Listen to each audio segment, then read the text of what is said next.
Hi guys, നമ്മൾ ഇന്നിവിടെ ഉണ്ടാക്കാൻ പോകുന്ന ഒരു മീൻ പൊള്ളിച്ചതാണ്. അതിനായിട്ട് നമ്മളിവിടെ എടുത്തിരിക്കുന്നത് സിലോപ്പിയാണ്.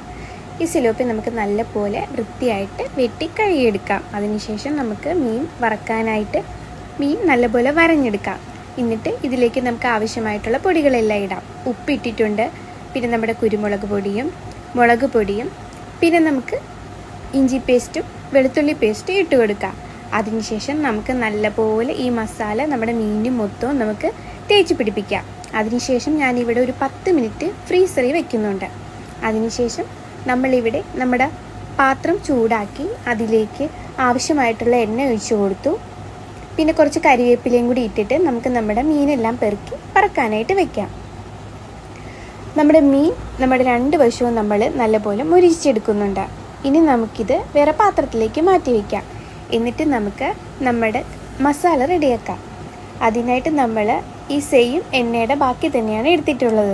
അതിൽ കരിഞ്ഞ പോർഷനെല്ലാം നമ്മൾ മാറ്റിയിട്ട് ബാക്കി എണ്ണ എടുക്കുന്നുണ്ട്.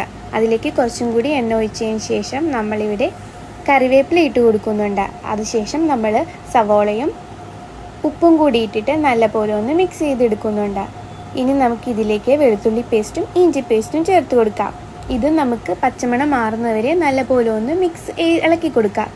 അതിനുശേഷം നമ്മൾ ഇതിലേക്ക് തക്കാളിയാണ് ഇട്ട് കൊടുക്കുന്നത്. തക്കാളിയും നല്ലപോലെ വഴന്നവരെ നമുക്ക് മിക്സ് ചെയ്ത് കൊടുക്കാം. അതിനുശേഷം നമുക്ക് പൊടികളെല്ലാം ചേർക്കാം. ഇവിടെ നമ്മൾ മുളക് പൊടിയും കുരുമുളക് പൊടിയാണ് ചേർത്തിട്ടുള്ളത്.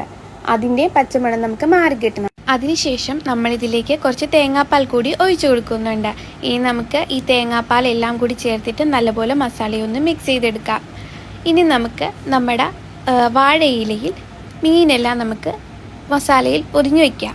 അതിനായിട്ട് നമ്മളിവിടെ വാഴയില എടുത്തിട്ടുണ്ട്. അതിലേക്ക് ആദ്യമേ കുറച്ച് മസാല വെച്ചതിന് ശേഷം നമ്മുടെ മീൻ വെച്ച് അതിൻ്റെ പുറത്തോട്ട് വീണ്ടും കുറച്ച് മസാല വെച്ചിട്ട് നമ്മൾ എടുക്കുന്നുണ്ട്. ഇനി നമുക്ക് നമ്മുടെ വാഴയിലയെല്ലാം നല്ലപോലെ കെട്ടിവെക്കാം. ഇതിനായിട്ട് നമ്മളിവിടെ വാഴയിലയുടെ നാര് തന്നെയാണ് എടുക്കുന്നത്.